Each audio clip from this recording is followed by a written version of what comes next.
देखिए आप लोगों को एक इम्पॉर्टेंट क्वेश्चन बता रहे हैं। क्वेश्चन है एफ दिया हुआ है, एनालिटिक फंक्शन है, यानी कि अगर एनालिटिक फंक्शन है वो सीआर इक्वेशन सेटिस्फाई करेगा।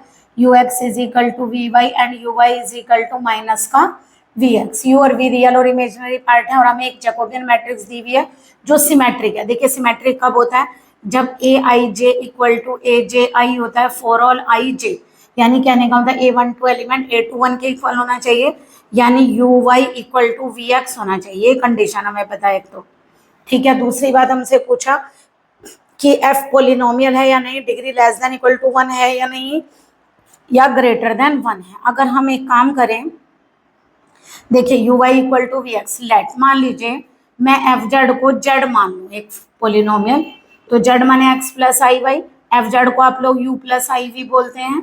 तो यहाँ से u इक्वल टू एक्स आ गया और v इक्वल टू क्या आ गया, y। जरा देखिए कंडीशन सेटिस्फाई करता है, u x is equal to 1, u Y equal to 0, v x is equal to 0, v y equal to 1।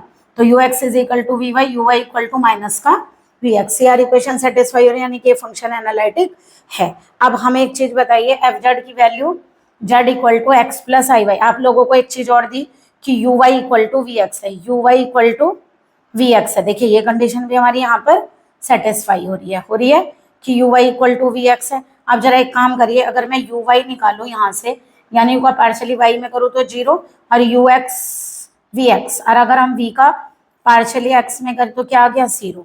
तो यानी कि यू वाई और वी एक्स इक्वल टू क्या आ गए हमारे 0। तो अगर एक बार बताइए यू वाई इक्वल टू 0 है तो इसमें क्या कह सकते हैं, या तो यू इक्वल टू कॉन्स्टेंट होगा, या फिर क्या कह सकते हैं कि फंक्शन ऑफ एक्स होगा, है ना, फंक्शन ऑफ एक्स होगा। वी एक्स इक्वल टू 0, इसका मतलब या तो वी इक्वल टू कॉन्स्टेंट होगा और या फिर फंक्शन ऑफ वाई होगा ना। तो इसका मतलब हमने क्या माना है, u इक्वल टू क्या माना है x, देखिए, और v इक्वल टू वाई। तो यहाँ से भी ये कंडीशन सेटिस्फाई हो रही है आप लोगों की।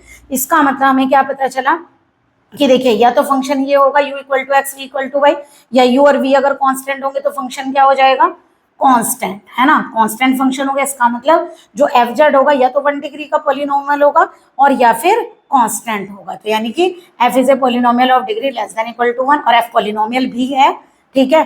बट इन्होंने क्या कहा, f is necessarily a constant नहीं, यहाँ जेड लिया तो कांस्टेंट नहीं है, यहाँ क्या कहा ग्रेटर देन 1 का होगा, ये भी रॉन्ग है। इसका मतलब फर्स्ट ऑप्शन करेक्ट।